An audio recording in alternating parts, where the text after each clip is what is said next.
ndabasuhuje mu izina rya Yesu Kristo w'i Nazareti, bakunzi ba Irabivivaguye TV. Amazina yanjye nitwa Ishakiye Benjamin, ndi umukozi w'Imana. Imana ibaha umugisha mu izina rya Yesu.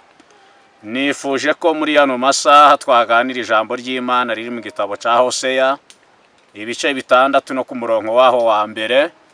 Imana ishimwe cyane. Turavuga ku ijambo rifite umutwe w'ijambo uvuga ngo ibikomere. Turavuga aho ibikomere bituruka, tuvuge n'uburyo wakira ibikomere.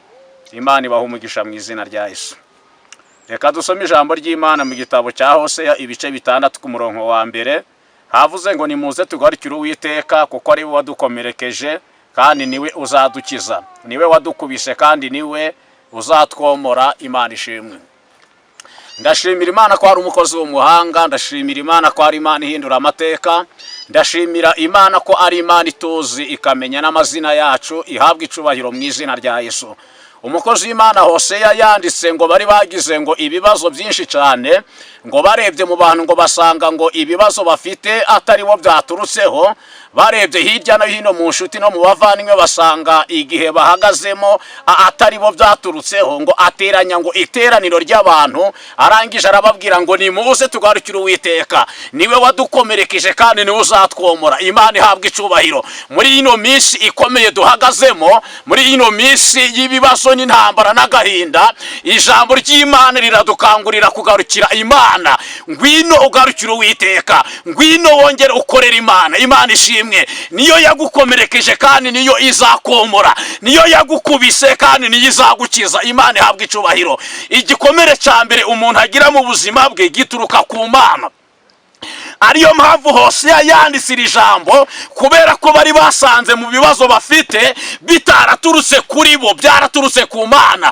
Ngo bamaze kubigenzura, arangije ngo ahamagara iteraniro ry'abantu, arababwira ngo nimuze tugarukire Imana. Bari bamaze kumenya ko ariyo yabakomerekeje, bari bamaze kumenya ko ariyo yabakubise, bari bamaze kumenya ko ariyo yabanyaze, bari bamaze kumenya ko ariyo yabateye ibyago. Imana ishimwe.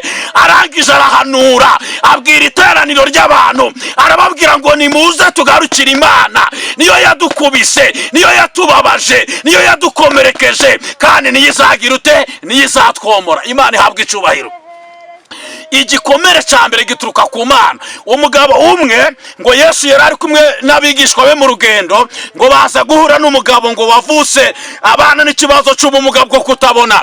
Ngo abigishwa baramubaza ngo mwigisha, uyu ni wakoze icyaha cyangwa ni ababyeyi be?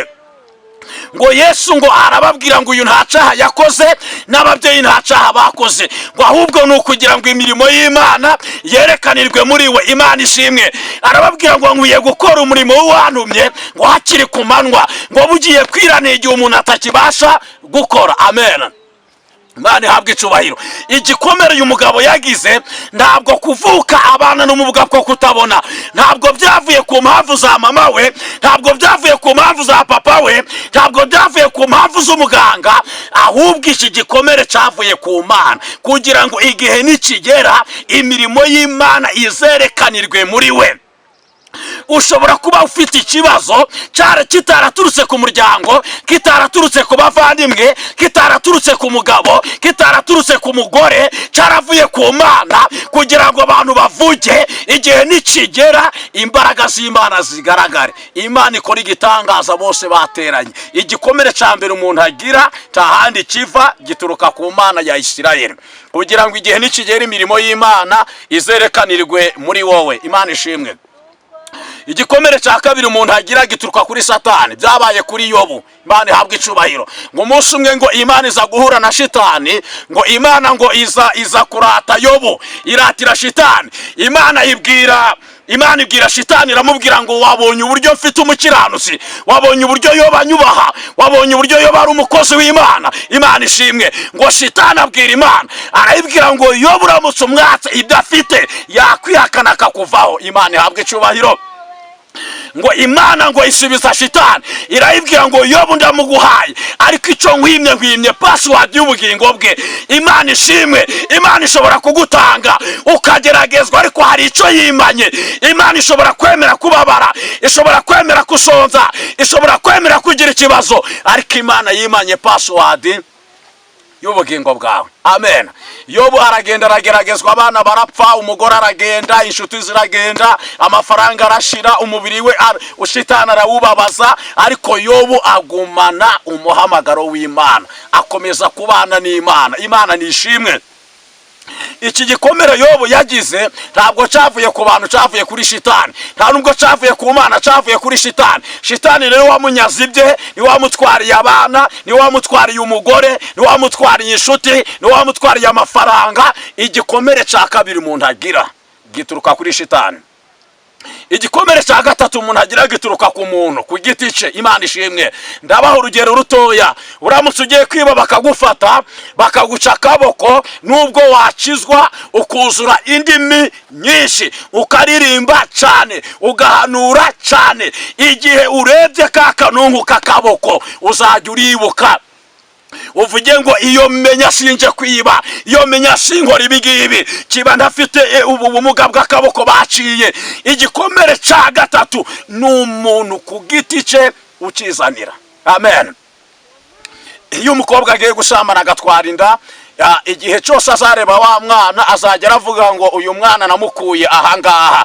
Umuntu nasambana akagira sida, igihe cyose azaba ari kunywa ikinini ntabwo azakomeza kuba mu mavuta, kubera ko ari we wikomerekeje. Imana ishimwe.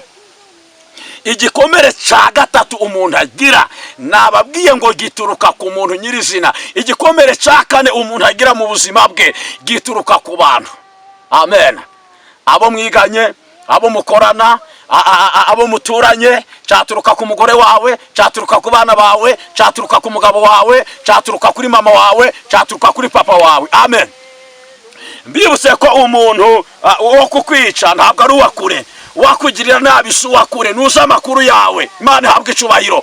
Igikomere cya kane mwere data nkurikiranye kuri televiziyo Irabivivaguye TV, ndagira ngo nkubwire ngo genzura neza abantu mubana, genzura neza inshuti zawe. Ikibazo ufite zishobora kuba zaragize uruhare rwo kugira ngo ukomereke mu buzima bwawe. Imana ihabwe icubahiro. Amen. Ndagira ngo mbabwire ubundi buryo bune umuntu ashobora gukiramo ibikomere. Uburyo bwa mbere ni ukuvana amaso mu bikomere. Amen. Vana amaso mu kibazo cyawe, vana amaso muri ubwo burwayi, vana amaso muri izo ntambara, vana amaso muri ayo marira, vana amaso muri ibyo byago, vana amaso mu makuba. Haleluya. Vana amaso mu kibazo, uyahange Imana ishobora kugukiza ikibazo. Amen. Uburyo bwa mbere wakira ibikomere ni ukuvana amaso mu bikomere, ukayahanga Imana ishobora kugukiza ibikomere. Uburyo bwa kabiri wakira ibikomere ni ukudatakaza ibyiringiro. Imana ishimwe. Yobu ntabwo yatakaje ibyiringiro. Yobu yagize umutima w'Imana. Yobu yakomeje gukiranuka. Yobu yakomeje gusenga. Imana ihabwe icubahiro. Niba ushaka gukira ibikomere ntuzatakaze ibyiringiro. Shitani nakugerageza uzamubwire ngo hari ibyiringiro ko igitoyo gitemwe cyakongera gushibuka.